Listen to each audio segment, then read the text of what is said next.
because that way your faces don't come up on the video that I'll post. All right, so let's go ahead and get started. So the first part is to fill out table 2, which I can't write on.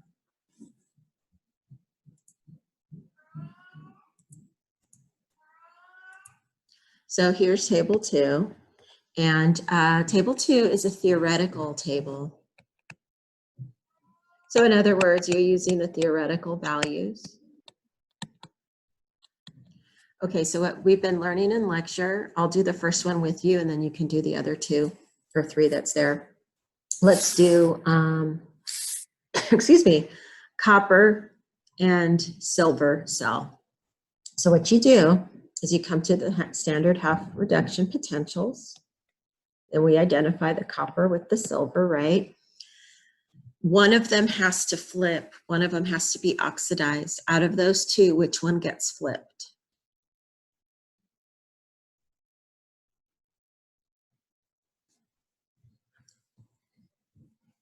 The copper. The copper gets flipped. Good. So we go silver. That's the 1 electron. So always when they're organized according to more, you see how this one's a very positive potential compared to down here? The more positive one, the more positive it is, the more it stays reduced. It wants to be reduced. So that one stays as is, and we flip the other guy. Oops, I didn't flip it.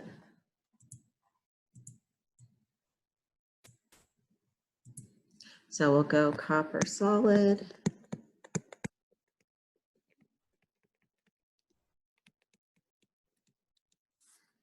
Okay. Now, we'll talk a little bit about this, but let's just kind of finish this off like this. So we had the silver potential as plus 0.8 volts. The copper gets flipped so that you have to change the sign. So very important, because now that's the oxidation and this guy's the reduction. So this is E of reduction and this is E of oxidation. So here's E of oxidation, E reduction's not shown. See this one here with E naught of cell. E naught of cell will equal E reduction plus E of oxidation. So 0.8 minus 0.34, what do you get?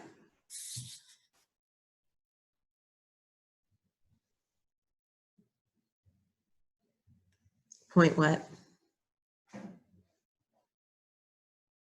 Remember calculators? Yeah, 0.46? Yes? Yes. Okay. Who's the anode? Who's being oxidized? Copper. Copper.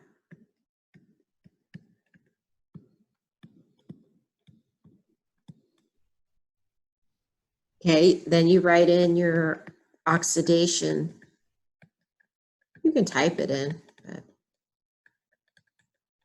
okay. What's the voltage for the oxidation?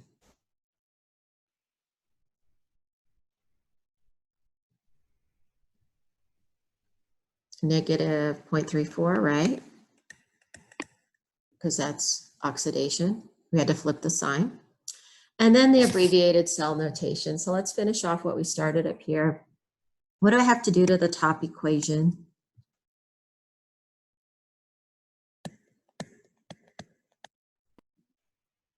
I want to say times 2. Times 2, yes. Now that does not change the voltage.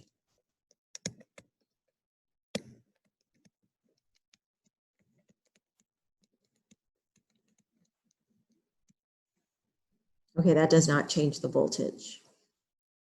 All right, so I know it doesn't say this here, but I think it just helps to visualize it, is how you would go about building this cell. You would take a piece of copper and then you'd add it to copper 2. And then to the other side, you'd have the silver ion That's your reactant, right? It's in the solution. And then you take a strip of silver and you'd connect a wire. And then what else do you need, or else this doesn't work? Salt. Salt bridge, yeah. And in lab, what we would have done is you take a U-shaped tube, literally it's a U-shaped glass tube, and you would have filled it with salt, and then you would have sealed it with some cotton balls on the end. And the salt we normally use is like potassium nitrate as our, but it can be a kind of an inert salt. It doesn't have to be potassium nitrate. Okay, so from what we've been talking in lecture, the abbreviated cell notation is a way of telling somebody that this is how you're going to build your battery. So it's going to be copper, not a lot of room here though, copper solid, right? That's where you're hooking the wire onto. It's a line because it's a different state of matter from the copper 2 ion. Double line, salt bridge, Ag plus, and Ag solid.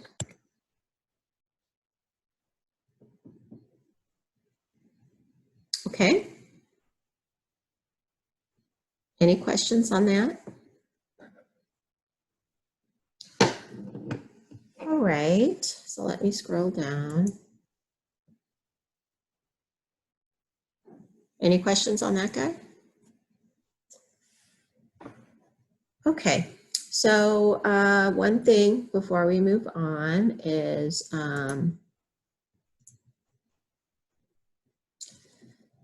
okay, let's talk about the next two. I won't do them for you, but they're done in the exact same way. But let's just talk about how you would go about it. And okay, you're watching me erase the board. It's very painful to watch. Okay, I'll leave it like this. There we go.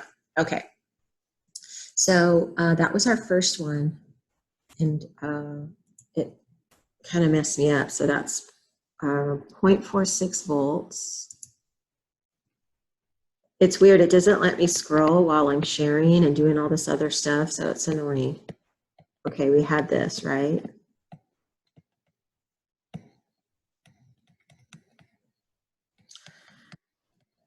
Why don't you guys try the iron and copper cell? The one thing I just want to make a big deal about is that this is not iron solid. When we do this experiment, was this negative point? Yeah, there we go. When we do this experiment for real, we are using iron 3 and iron 2. So you actually have a bottle of them, and then you mix them together to form the solution. So it's not from iron solid. So as you're doing the homework, you have to pay really close attention to what species you're looking at. Does that make sense? Because it's easy to think when you see the iron that it's going to iron solid. So take a minute then to do that one, to find the E of cell, who's the anode, and then we can go over that guy. I don't want to scroll down. What's the copper one? Oh, it's there. It's good. So we're showing it. All right, so do this one. I know it's kind of awkward on Zoom to kind of just have this awkward silence. I should probably play some music, but go ahead and do that last one there, and then we'll go over it.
Okay, so who did you guys decide was going to get flipped?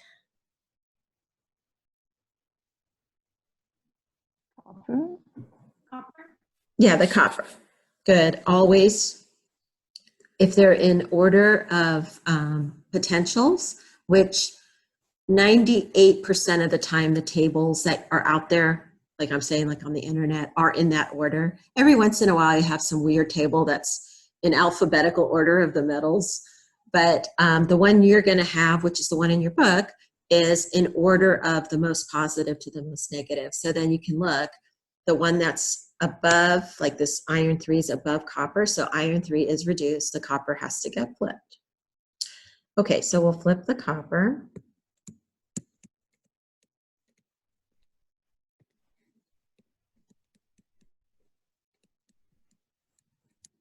And then that makes that the oxidation potential, right?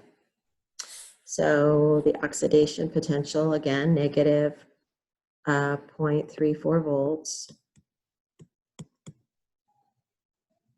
And then we add them together, plus 0.77 minus 0.34. What do we get for the cell voltage?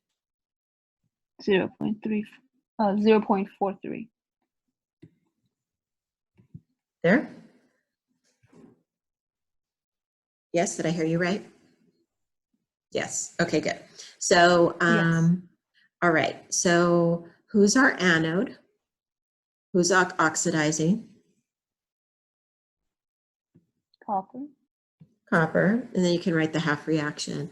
Why I wanted to show you this one, and this will come up for your lecture test as well, is that the copper cell, that part of the cell, the anode, has a strip of copper solid and copper 2 plus. We have to have the copper because it's the reactant. Does that make sense? So it has to be there. What's up with the iron 3 and iron 2 is that we cannot physically clamp a wire on it, right? We can't clamp a wire. So what's that going to need?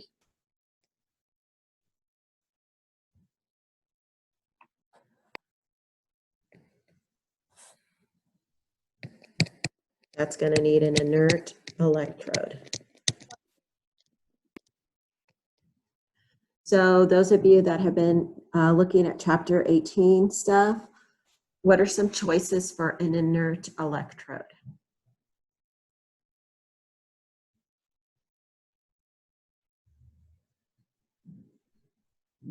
Graphite, platinum.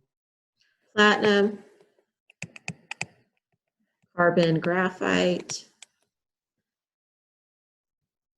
Okay, so when you go to, and I won't do this part for you, but when you go to draw the picture of the voltaic cell, the iron 3 and iron 2 has to have an inert electrode, and that needs to be included in the abbreviated cell notation. The other important thing is if when you go to do abbreviated cell notation, these two are separated. I'm sorry, they're in the same phase, right? So when you go to write them into the abbreviated cell notation, they're not separated by a line.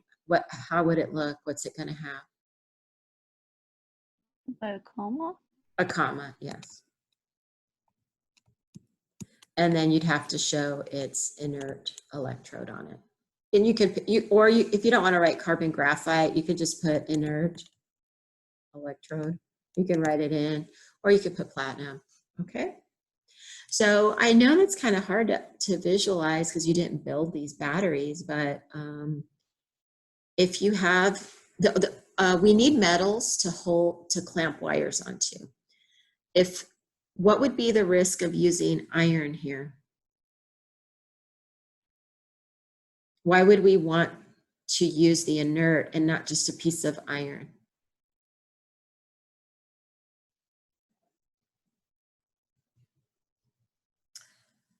Simultaneously. The reason why, oh, go ahead. No, you can. Your explanations will be much better than mine. No, go ahead. No, I'm just assuming because we cannot clamp it on, then it will not spontaneously go to the other cell. It might not, depending on iron's potential. So in other words, iron metal has its own reaction going on. So it could do a side reaction. And then you wouldn't know really what redox you're studying. So because of that side reaction, you wouldn't want to use iron. That's why we've used platinum wire or carbon graphite here. Okay. What does the voltage tell us about a battery? Or any questions before I erase this? I'll let you finish those guys, but I gave you some hints. But any questions? I had one question.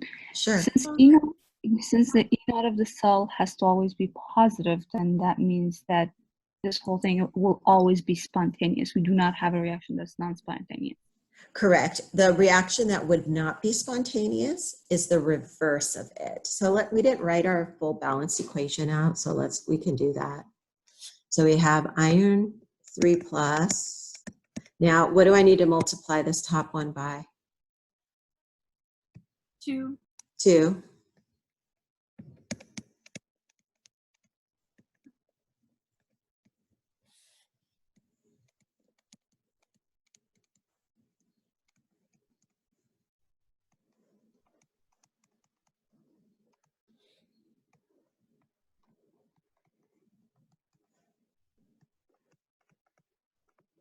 Okay, so this reaction is only spontaneous when copper's the anode, when copper's losing electrons to iron 3.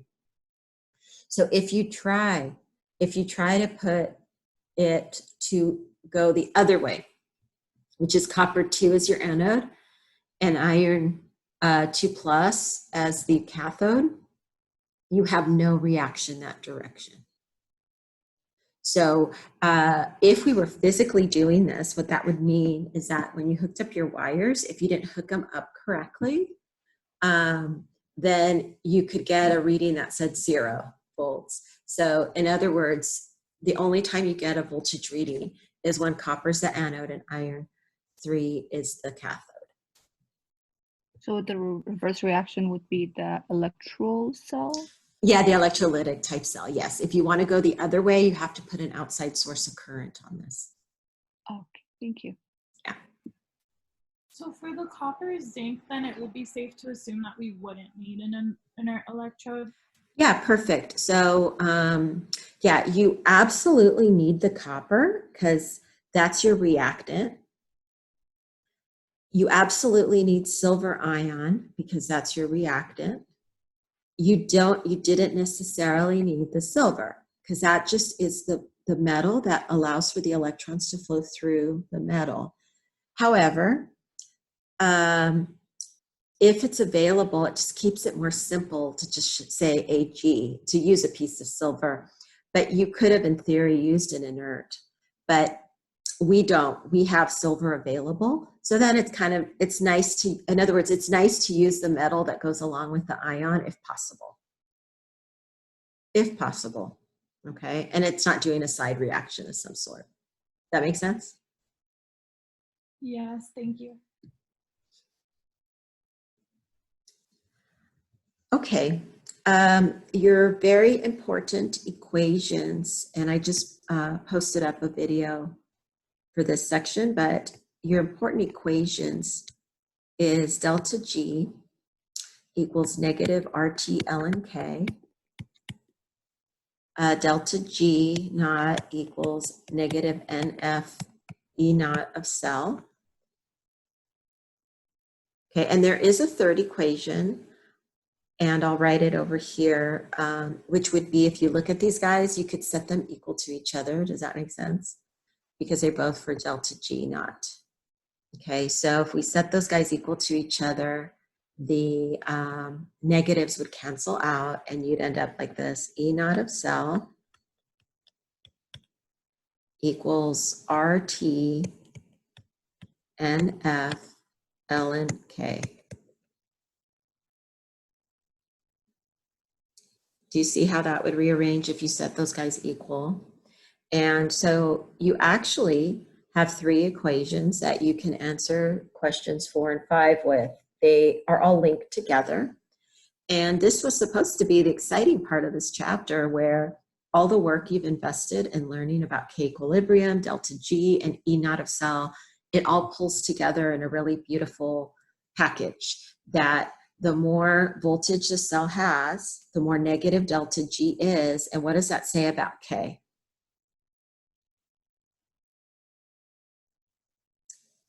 Really big or really small?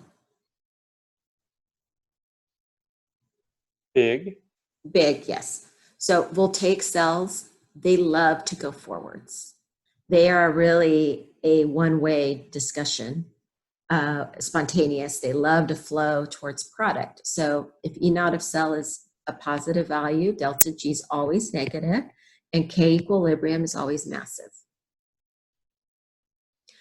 Okay, so I won't do the actual calculations for these values, but let me just highlight some of the key ideas. N is the number of electrons that are flowing. So we've seen you have to balance it. So it'd be 2 for this one that's showing up here. F is Faraday's constant. So that's a constant.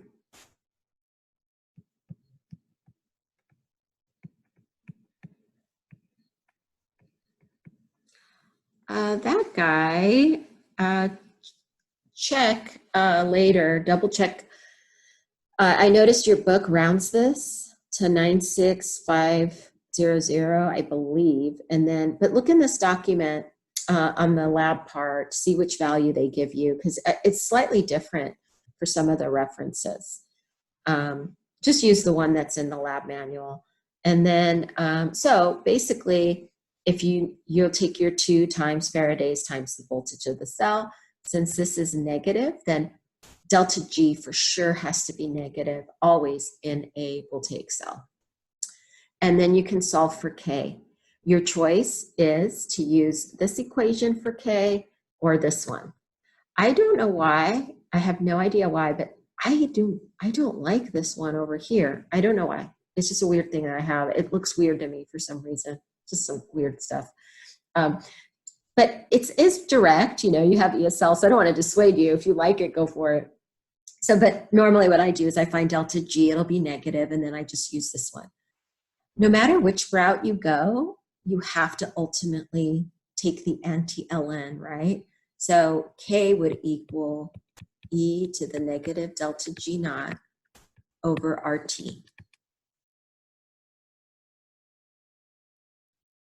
And then remember, what is the unit for R? For 8.314? Liters per atmosphere. That was with the R, the other R with they are the same number, but with converted units. But yeah, this one was the joules per mole per Kelvin. Yeah. It does come from it is the ideal gas law constant, but in terms of energy, yes. So all I want you to realize is that your delta G has to be in joules. So that'll be fine because Faraday's is in joules. Okay, but if this was a textbook problem, delta G's, if you've been doing your homework from chapter 17, you notice that they're always in kilojoules. So for this, you'd have to convert it, make sure it's the same unit as the R. Okay, and K should be very big, a very big number. Right, so I'm hoping that you use this as kind of a worksheet to learn for lecture, because this is exactly what I'll ask you next week on your test. Like I'll give you the standard reduction potentials and say, what's E naught of cell? What's delta G? What's K? Who's oxidized? Who's reduced? Who's the anode? Who's the cathode? Which way did the electrons go? You're getting the point, right? So this is all on your test. Okay. Nobody's looking forward. Can I clear this? Yes.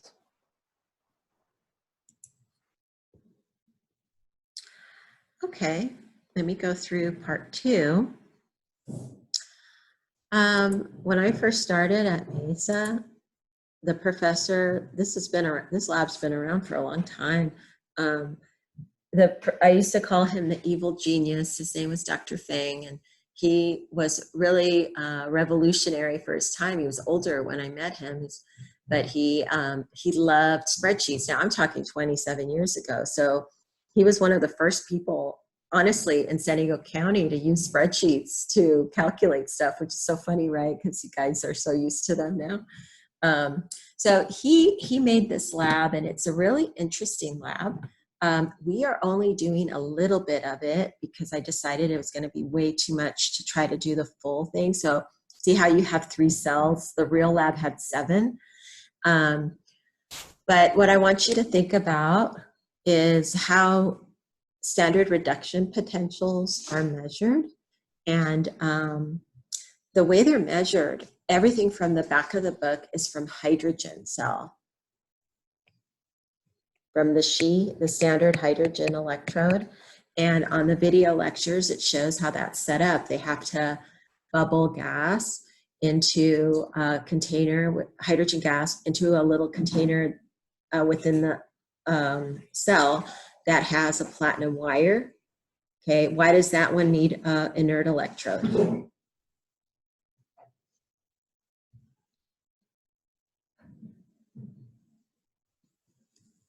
Because what? Can you clamp a wire onto hydrogen gas? No. No, and you can't clamp one onto acid either. So for sure, that's a platinum wire. So they bubble hydrogen in. On the video lecture, there's some pictures, okay, so this will help you. Hydrogen gas gets bubbled in. There's a platinum wire, and then that's sitting in acid. And then on the other side of the cell, they will have a whole bunch of metals or solutions, and they ask the question, will hydrogen be reduced or will it be oxidized to whatever it is we're comparing? Okay, so and then they set the hydrogen electrode to 0 volts. Okay, so that's our standard. If you look at the charts,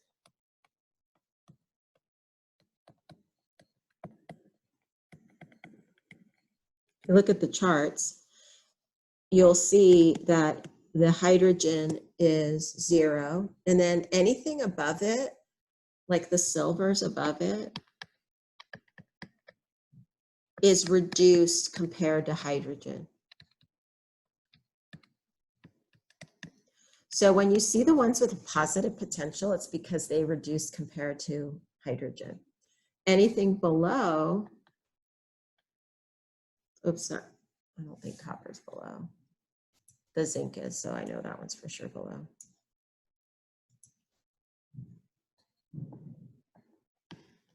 If it's below the hydrogen, it's going to be oxidized. Is that negative 0.76 volts? I think so. Can you check with that on your sheet from above? It was given in the table up top, so I think that's what it was, right? Yes, negative 0.76. Okay, thank you. Okay, so this is all theoretical from hydrogen as your 0 electrode. What our experiment would have been is that we can't do hydrogen's, the She electrode, so we were going to do something different. So the number one thing on this is, I try to highlight here, refer only to collected data, is we want to not look up at the top chart, because this data in table 3 was collected by doing something that was it's really interesting, but can be a little confusing, which is we decided to do the experiment where we say silver is our reference and we say it has 0 volts. That's arbitrary. We decided to set up the experiment that way. And then we set up a cell with copper and silver, and we got a voltage reading. We got this reading as plus 0.426 volts, because to get a positive voltage, copper had to be the anode, or else you wouldn't get a reading. Okay, so what I want you to think about as you look at this chart is copper was oxidized compared to the silver. So as we are learning, and that I think you already know, that means the copper got flipped. Does that make sense? Because it's the anode. The one thing that's lost here is the understanding that that also was from how you could hook the wires up to get a reading, because the voltmeters that we use, you know who's the anode on them. They're color coded. That meaning gets lost because you don't have that in front of you, okay? All right, so remember now, E reduction plus E oxidation equals E of cell, right? That's what we've been doing this whole time. Except now this top one is 0. We did that on purpose. And our E of cell is 0.426 volts. That was experimental. This was measured experimentally. So how would we go about, from this experiment, not from the tables in the back of the book, how would we go about finding E oxidation? Easy.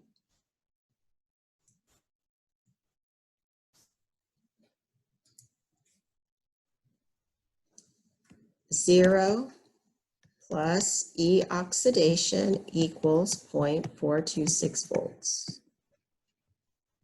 So based on our experiment, what's the oxidation potential of copper? 0.426.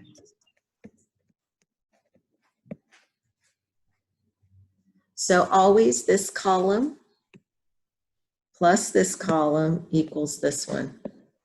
So I could say this is C equals B plus A.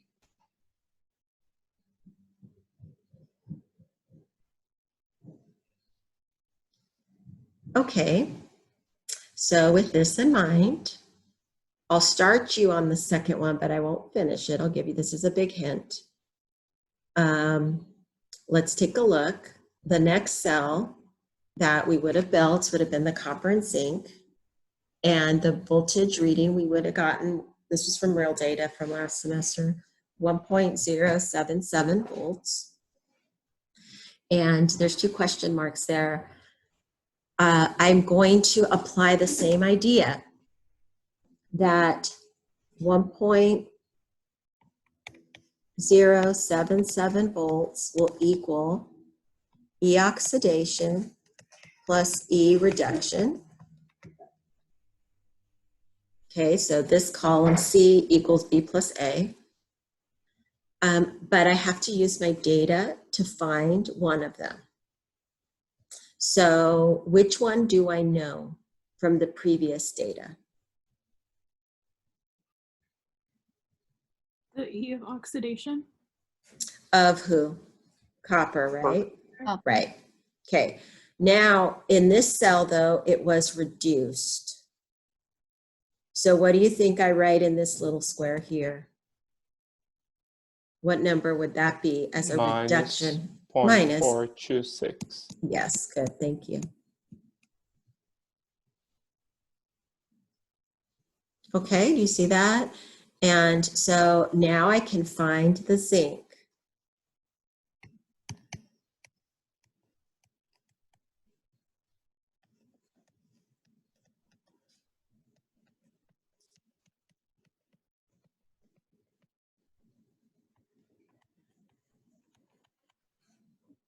And what do we get?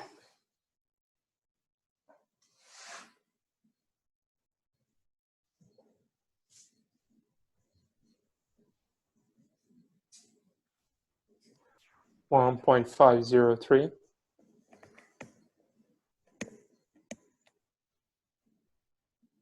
Okay. So I'll let you finish the third one. You know, you have to use the previous numbers. I just can't say it enough that these were from a measured experiment. So you're not using the real values from the hydrogen standard because they're not going to match, right? Because we've now made a different standard here. And so what you would have done in real life would have been to build 7 of these batteries. You would have measured all the voltages. So you would have measured E of cell, and then you would have done this. It's almost like a puzzle, right? And you would have filled in the values to get all of our experimental values. Any questions before I scroll down? Oh, Professor? Yeah. So when we submit the table 3, do we fill in the result in the table, or we have to do the calculation like separate? You can just fill it in the table, and the questions were there, questions 8 through 11 were there to guide you through it. So they will match the same thing. So it doesn't matter if it's in the table or in the questions, either way. Yeah. Thank you. Mm-hmm. Any other questions before I scroll?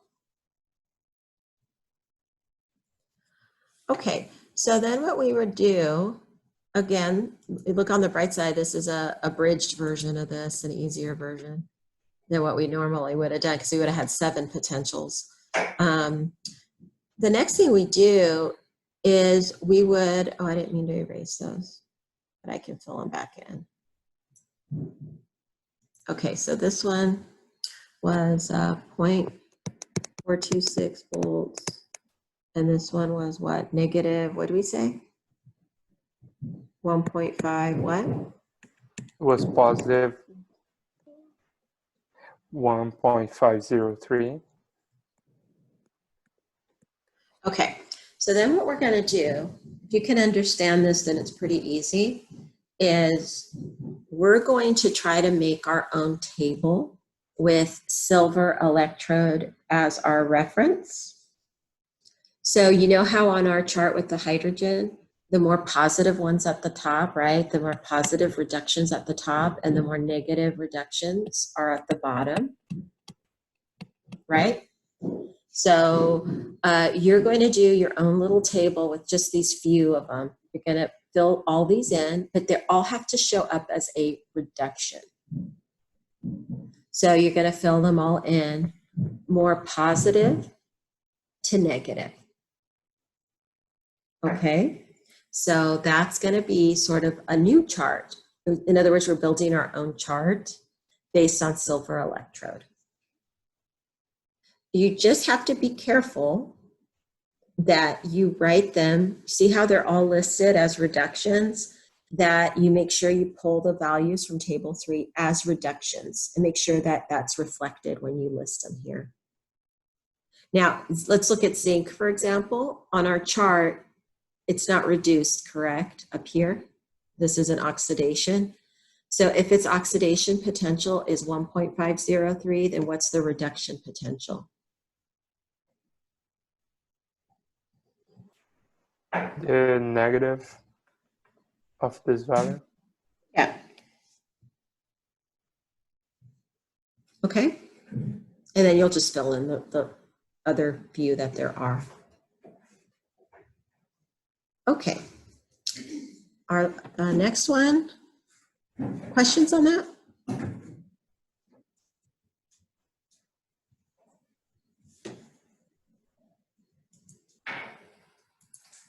All right. So the last part before we move to Nernst is, yeah, sure, go ahead. So then for the E reduction of those values in table 4, we're basically just taking them from the previous table? From table, you're taking them from this table. The one above, right? Yeah, the experimental one. Right, okay, got Yeah. it. Yeah, not the table, forget about the theoretical values for now. Got it. Okay, so for this next part, I want to give you an analogy because then it makes a lot of sense and it's easy. Okay, here's the analogy. You know how we have 2 temperature scales? Well, there's more than that, but you know how we have 0 degrees Celsius, right? And we have, so that's our Celsius scale.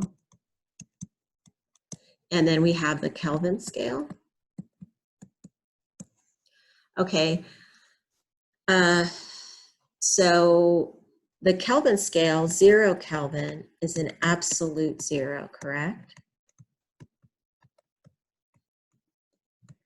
what is the Celsius value on the Kelvin scale as our reference? What's this number? Negative what? 273. Okay, so here's our zero value. For Kelvin, the Celsius is negative 273, correct? So we have to always, for our temperatures, we make an adjustment, right? So what is 0 degrees Celsius on Kelvin? Positive 273. Positive 273.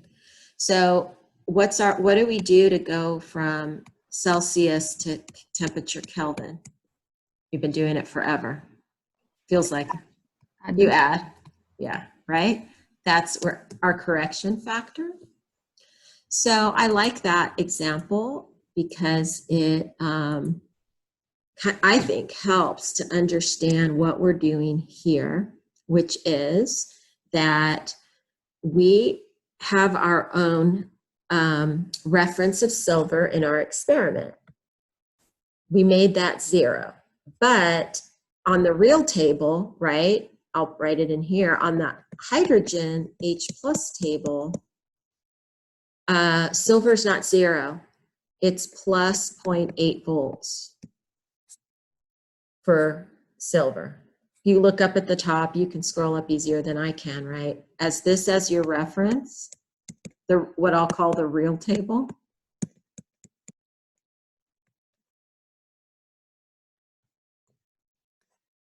On the real table, hydrogen's really 0.8. So what do you think the difference is between the values we collected and hydrogen's values? What are they off by? What's our correction factor?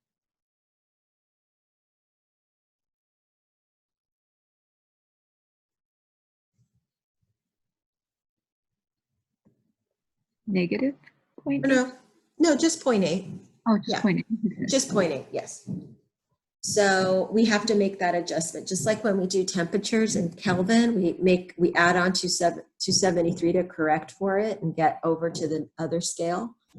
On this, anything that we put into our chart on silver has to be corrected by adding 0.8 onto them. So what did we get again for zinc? Sorry, I keep asking you, Gustavo. Negative 1.5 what? 1.503. Yeah, sorry. That's okay. Wake up, Gustavo. Just kidding. I'm joking. Okay, so. I can't sleep, actually. Did I catch you snoozing? Good, okay. No, but. It's my equivalent of throwing an eraser at you. Okay, so we're gonna add 0.8 onto this. So go ahead and take a second to add 0.8 onto that, the negative 1.503.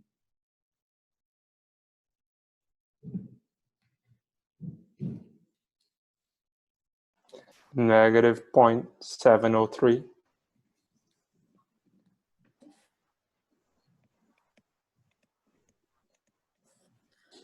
Okay, and then now what you're going to do is you're going to compare this to the real table value, which was negative point what? You guys can look up at the top of your sheet easier than I can. Was it negative 0.76? Yes. So that's why I call my dear friend from a long time ago. He left Mesa to go to UCSD and teach there, and now he's retired. But I always think this was his experiment. He thought of this, very clever. So we measured it with our 0 reference on silver, and then we add 0.8 volts on. And this data, they came out pretty good, actually. But all you have to do now is it asks you to do a % error.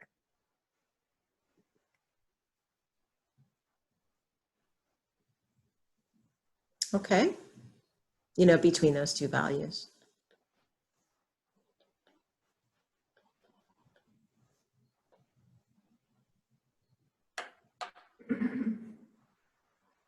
Okay, one last section, and then if you want, you guys can, I'll stay on here with you. It'd be nice if you guys work together, if you want to fill in the rest of it together and double check yourself like a real lab would, that would be great. But you don't have to, you can, leave Zoom. But that was kind of my intention, was for once I'm done explaining it like I would in a regular lab, that you guys can just finish it off, and you can work if you're in my lab, then you can, if there's pair up with somebody else from our lab, or however many of you are from my lab, you can just work together on it now and then turn it in and be done. As a group, you can turn it in as a group. Okay, so let's finish off with the Nernst equation, one of my favorite equations. Can I erase this? Are you guys good? Yeah. Yes. Oops. You're getting a lot better with the pen, though. Oh gosh, I don't think I am. And it's so sad. I have such good handwriting normally, and it just, every time I look at my handwriting, it's like, oh gosh, so sad. Professor, do you have an iPad? No, but I at the beginning of this, my husband got me a computer that I am writing on the screen.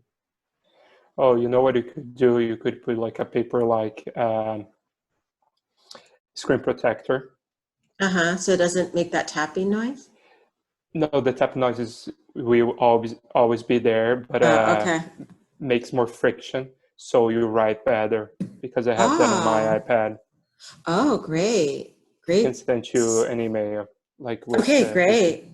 Yeah, that would be wonderful. Okay, great. Nernst equation, also on your exam. I keep mentioning the exam so you guys perk up. And so here, it's one of the most famous equations in chemistry, and it comes from the following. I'll just put it up here. Remember from our last chapter, I noticed a lot of you have completed chapter 17 and are working your ways towards 18, but the last part of 17 was this equation, and what this was a correction factor, RT, L, and Q, between non-standard conditions and standard for free energy. Okay, now in this chapter, we were given that the relationship between the voltage of a cell and free energy is that, and then if it's non-standard, same equation, it's just it'd be non-standard E of cell. So what they do is they make a substitution here. So Nernst equation comes from this equation. So we're going to put in negative NF E of cell equals negative NF E naught of cell. That looks very messy. So to clean it up, they divide through by negative NF. And when they divide through by negative NF, then you will end up with one of the most famous equations in chemistry, which is E of cell equals E naught of cell minus RT NF ln Q. And that's the Nernst equation. So it's just, if you divide through by negative NF, then you end up, this sign goes negative. Okay, now I'm not sure why, but someone decided somewhere down the line that they liked log better than ln. So what they did was convert it over to log. So remember, ln is base e, right? And log is base 10. So there's a factor that you can go from one base to another. It's like 2.3 something. And so this equation will get rewritten, making that change. And it's a little confusing because some books don't even mention that they're doing that. But it's just, all textbooks do it. They all convert it over to log. And then the other thing they do is they say, you know what, F is a constant, T, well, we're just concerned with 298 anyways for this, all this stuff. R is the 8.314, F is Faraday's And they plug all those numbers in, plus do the conversion from e to base 10. And so here's our real equation for Nernst. With all of that combined, plugging the numbers in and changing it over to log. One other little note is that when you do that, all these constants have units. And at the end, everything cancels except for a voltage that's on the Faraday's constant. See that volt? That's the only thing that doesn't cancel. And so there'll be a V right here. I tell students to not worry so much about that V, but officially it's there. It's just the unit. It's not a variable that you plug a number in. Does that make sense? So I'll erase it, but officially there's a unit there. Okay? Okay, now this equation, I tried to spend a lot of time on it on the video lecture because it is one of the most important and famous equations in chemistry, and it is really interesting. It won't seem like that at first, but it's interesting because what it's saying is we can track the life of our battery using this equation. So what do I mean is that here's this electrochemical cell, the copper-silver cell. Okay, and the copper-silver cell, if you were going to build a battery, you just start with reactants, correct? That would make sense. You want to maximize how far the battery will go. So you'd go from reactants to products, right? And so you'd want to maximize how much starting material you have. Okay, so take a minute and think about what that's going to mean in terms of Q. Do you remember our friend Q?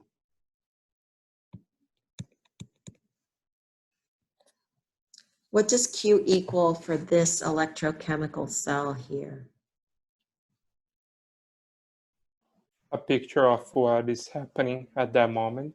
At that moment, good. And it's always the ratio of products over reactants, but you're right, it's a snapshot, it's a picture of what's happening at that moment. So how would you write Q for this?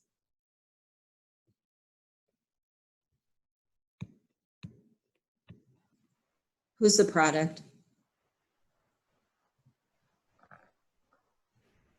Which equation are we using? This guy. Copper-silver cell.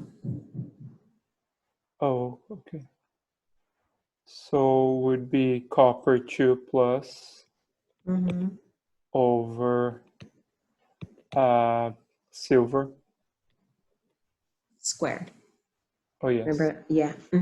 I know we haven't done squared terms in so long because we spent so much time on acid base and they were never squared because they were always 1-to-1 ratios. So it's been a while, and it seem like forever since we were actually physically in class, but we did do ones that were squared back then. Okay. All right. So we'll call those the good old days, right, of being in class.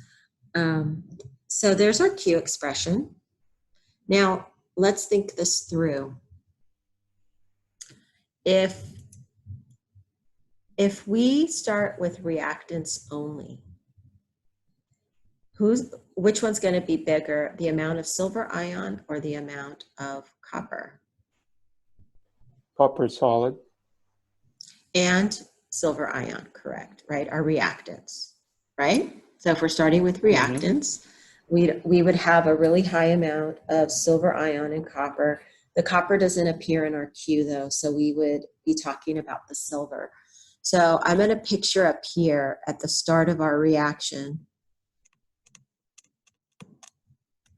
that we have copper solid and silver ion. So we're going to have a whole bunch of silver ion. So what's that going to do to Q if this is a big value? Make it big or small? Small. Small. Now take a second and put it into your calculator. I don't know, any number less than 1. Just put in a log of 0.025 or something like that. So take the log of 0.025. It's a negative number. It's negative, correct. So log Q, if Q is less than 1, is always negative. So then what I want you to, this is the important part, E of cell then, you're subtracting a negative. So you're going to add voltage onto the cell. So E of cell is always going to be greater than E naught of cell at the start of a reaction. And okay, what is that going to do to the delta G? More negative, right? All of that is a fancy way of saying that at the start of this reaction, our battery is at the height of how much work it can do, because delta G is proportional to the maximum amount of work that this system can do. Now, batteries from chemical companies, they've made a science out of not only making batteries, but selling them, right? So they know exactly how much work the batteries, the Duracells that we buy can do, so that you feel comfortable paying the price of that battery and that you're going to be happy for how long it lasts. Does that make sense? But they don't want to make it so great that you're not going to come back and buy more, right? So they, it's not unlimited, because the reactions end, right? After a while, eventually you'll have no more reactants. But think about that from a practical point of view. Have you ever bought like one of those cheapo batteries, like the ones that you're like, wow, this is like $2 cheaper than the Duracells? Of course. Yeah, of course. But then what happens with those guys? They die. They die faster. Yeah, because they don't have as much chemicals in them, right? They are starting their reaction not at optimal for what we feel comfortable paying. So I've only done that maybe once or twice in my life, and then that was it. It's like, oh, I'll go back to the other ones. They're a little more expensive, but at least I don't have to keep running out and buying batteries. Okay, and so so delta G then is proportional to the maximum amount of work. So when you start a reaction like this with reactants, this is optimal because you're going to have a greater voltage, right? Now, the battery then is going to start to operate. Products are going to start being made. And at some point, the amount of copper 2 that you make is going to equal the silver ion. They're going to end up 1 molar each, or at least a ratio of 1. It's probably a better way of saying that. So ultimately, you're going to get to the point where Q equals 1.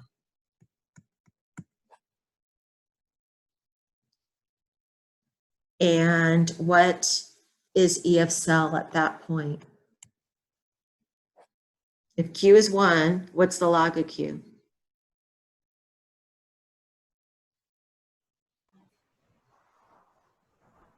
What's the log of 1? Sorry. 0. 0. So E of cell equals standard conditions.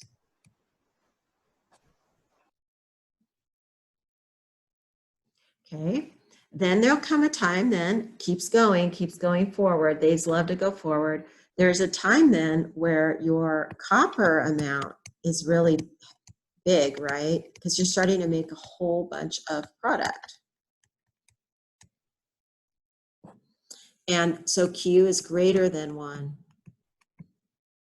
You can plug a value for Q in that's greater than 1. I don't know, put the log of 5 or something. You're going to get a positive value. Does that make sense? For log of Q, it's greater than 1. So E of cell then E naught of cell, you're going to be subtracting off voltage. So now E of cell is less than E naught of cell. Essentially what we're watching is our battery slowly dying, right? Because it started off with maximum voltage, maximum work, maximum delta G negative. And then as it operates, it starts to lose voltage, starts to lose, it's less work can be done. And then where do you think we end up at the end?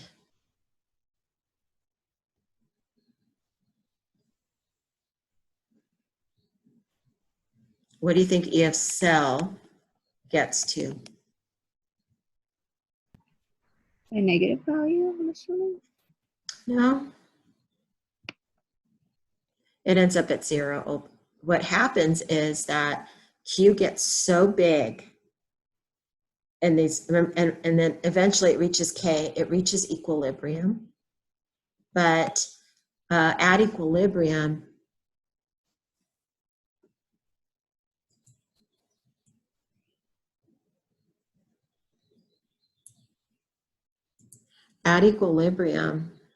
this is what this would look like. E of cell is 0.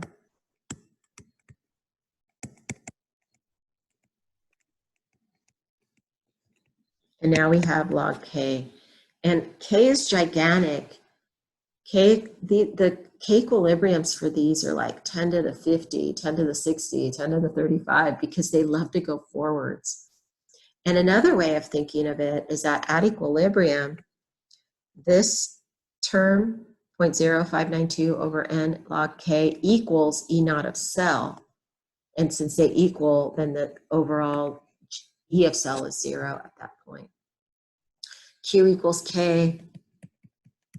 No more work. Equilibrium. And then we have a dead battery.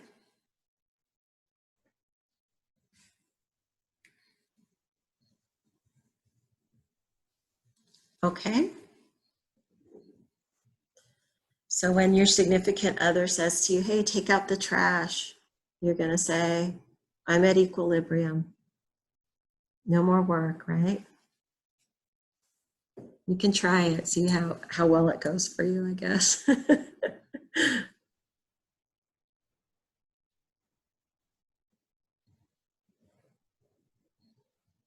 Okay, so let's see. I can't even do nerd jokes on Zoom, sorry. You're right. I laughed.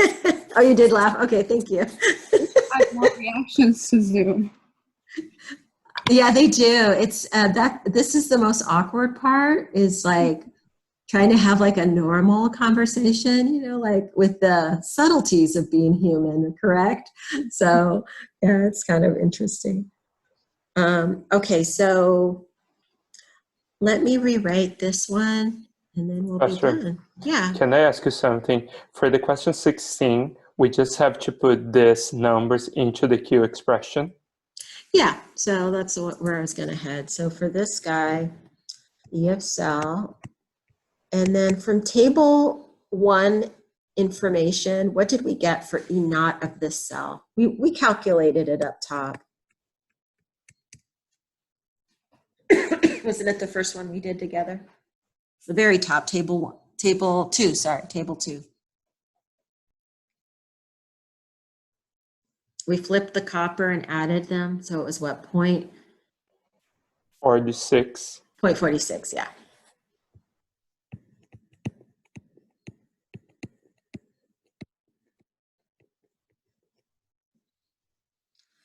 Why is it 2? Because 2 electrons are lost and gained.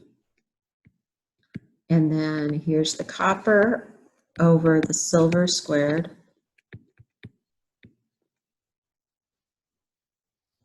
Okay, so once you have the Nernst equation kind of written out for that particular reaction, then there's different questions that could be asked that are calculations. So like here, what is E of cell? For this cell, this was from product, you know, that's from the tables up top for theoretical value. And what is E of cell? Non-standard. When copper 2 is 0.0034 molar, and silver is 2 molar.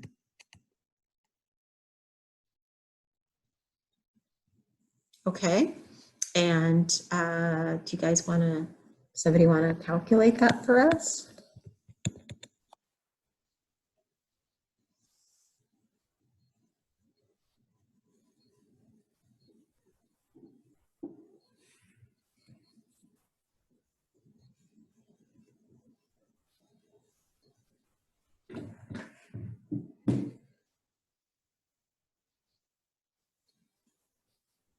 I got 0.55088. Yeah, with the sig figs here, it'd just be that. Is that true? I don't know the answer. I didn't work it out before, so.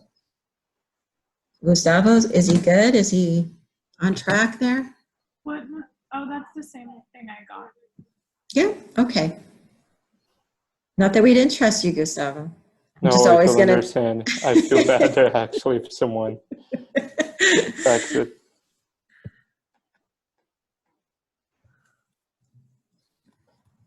Okay, so that's ESL 0.55 volts. Now, what does this tell us? Where are we at over here on this number line thing? Okay, when Q is 1, right? This is for this cell 0.46 volts, right? We're above that. We're up here. So as we took a snapshot, a picture of where we're at in this reaction,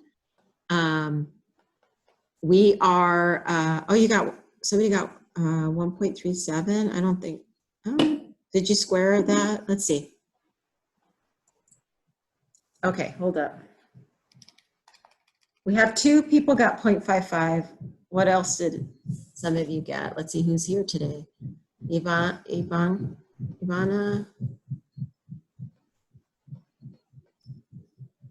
I don't want to call you guys out, but we have a tiebreaker. Well, 0.55 appears to be what it is. I guess I could go ahead and put that. I got same thing that Gustavo got. Okay. All right. So I think double check it, Kim, on yours end again. Maybe you didn't square that term or something. Okay. So just keep in mind that the concept here is as important, if not more important, than these calculations for your test. So where are we at in this battery is we're here, right? We're above E naught of cell. And so we can do more work. So if taking a snapshot of this battery, we're somewhere up in this range in here, right? That makes sense? Yeah. Okay. And then if Q is greater than 1, then you're here. So that means that, think about it, if you were setting up a voltaic cell, you wouldn't want to start your reaction down here with a Q that's too big, right? Because you wouldn't have a lot left on the life of the battery. You'd always be on a startup here somewhere. That makes sense?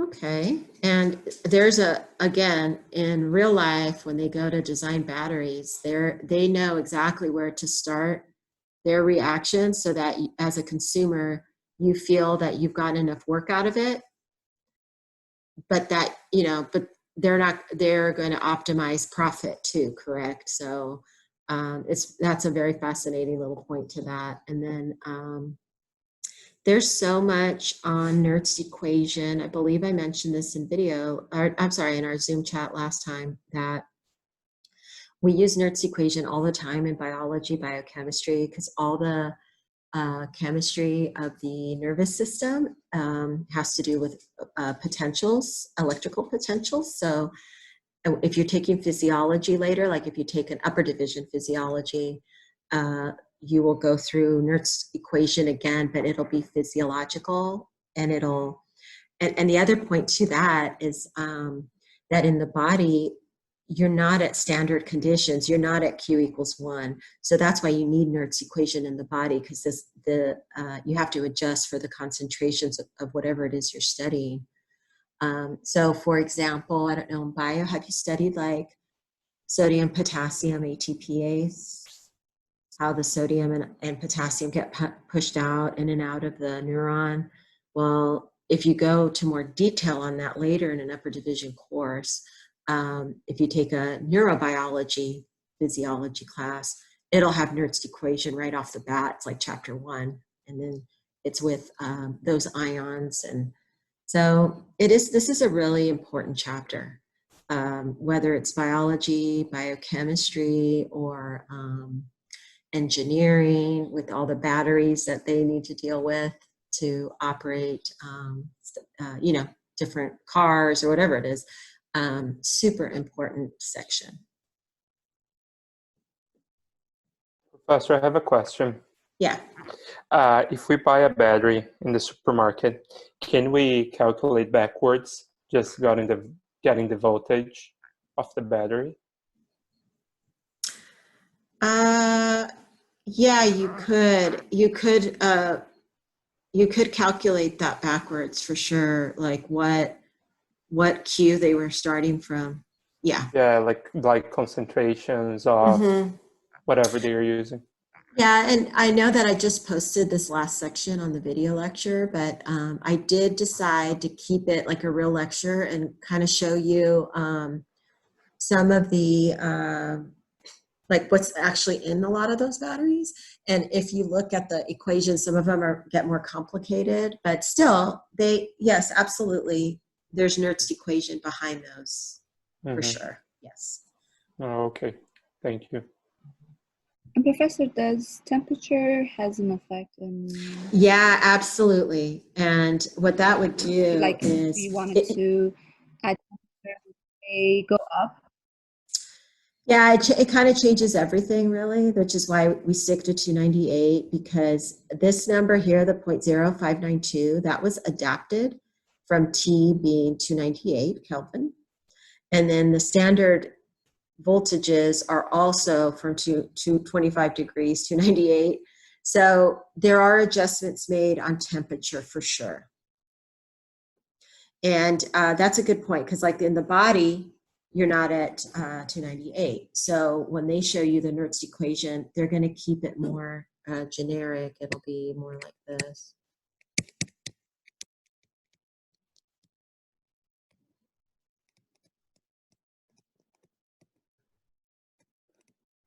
Right, where you'd have to put in the temp that you're at.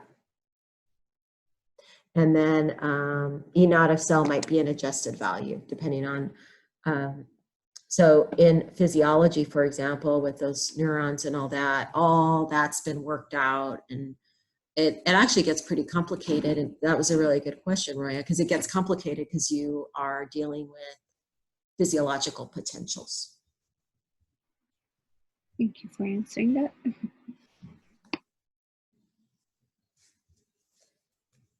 Okay. So you're welcome to stay with everybody and finish this off, or you're welcome to go, and I'll just sit on here with you. I'm gonna grab something to drink that's hot because my throat's feeling scratchy. It's so interesting. I thought the Mesa and Miramar have the same lab, but I noticed after today that they do not. That it's completely different. Oh, our lab experiments, you mean? Yes, the lab experiment. Because the lectures Yeah. but the labs apparently are different. Yeah, they actually Miramar does a lot of things different from us. Like they have what do you call it? I think they do a different order. I think they do what's called atoms first, which is to start off more with bonding and all that, and come 200. So it kind of throws them into a different order than us. So yeah, we don't coordinate with our sister colleges, but I've seen their lab manual. It's pretty similar to what we do, but it is, I think a lot of the experiments aren't identical at all. You're right. And I think they use that electronic notebook thing. They do. They do. Yeah. Do you like that or no? I have nothing to compare it with, so I guess I am okay with it. Yeah.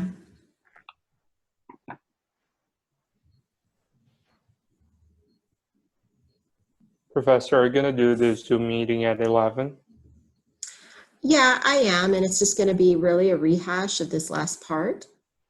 So if you get it, you don't need to listen to it again, but Oh, okay. I will come back at 11 then and see what's going on. Okay, thank you.